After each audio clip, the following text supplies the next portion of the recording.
organization, as the one who has the power there, has more responsibility to see the reform of the global production system to shape. So I would submit that the political responsibility is an important responsibility. That is exactly why in Rana Plaza, even if they were not strictly liable, they were forced and they accepted contributing to the compensation, contributing to see that rectified. Now that is a very, very fundamental point. It shows that we have come to an evolution of responsibility where a global supply chain can come and say, and I would submit that this jury should say, the brands are responsible to see that the outcome is there. And this is very, very, because it means that there are weak points. I can go more and more into the weak points of the whole global production chain.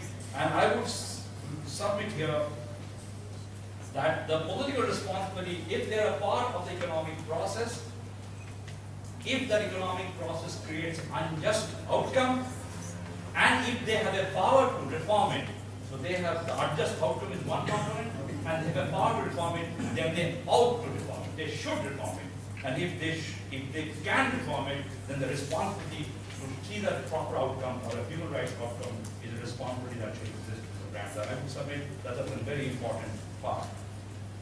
Why am I bringing in this case? Because the Indonesian case actually shows the limits of the national process. Here we have come, the community of human rights activists, the community of labor movement have really fought together, forced the government, forced strikes, and yet not been able to break through the barrier of the living wage that they want.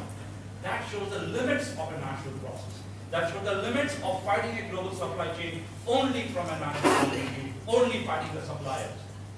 The suppliers, you can fight and still you will not be able to get the living wage until unless the brands take the responsibility and give the living wage to the workers. So we should really declare very emphatically, without any ambiguity, that the brands are responsible and they should do this.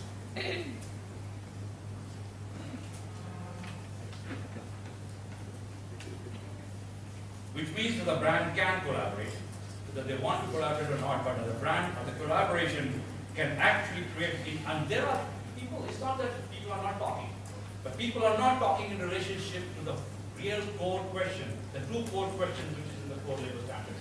People are talking about incentive and sanction. You heard H&M, you heard Adidas. They talk about all kinds of incentive and all kinds of sanction, but not to the two core issues which is the core labor standards. Freedom of association and the living wage. You can have incentive for doing something else. You can have incentive for building consumer cooperation.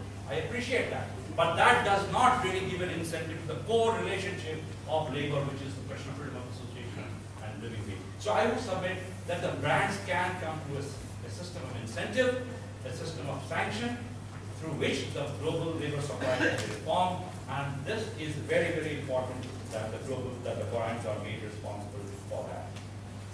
I would say that the grounds normally, and I would like to submit here, the grounds normally that the brands state, that because there is a general structural injustice, because the governments can't enforce the law,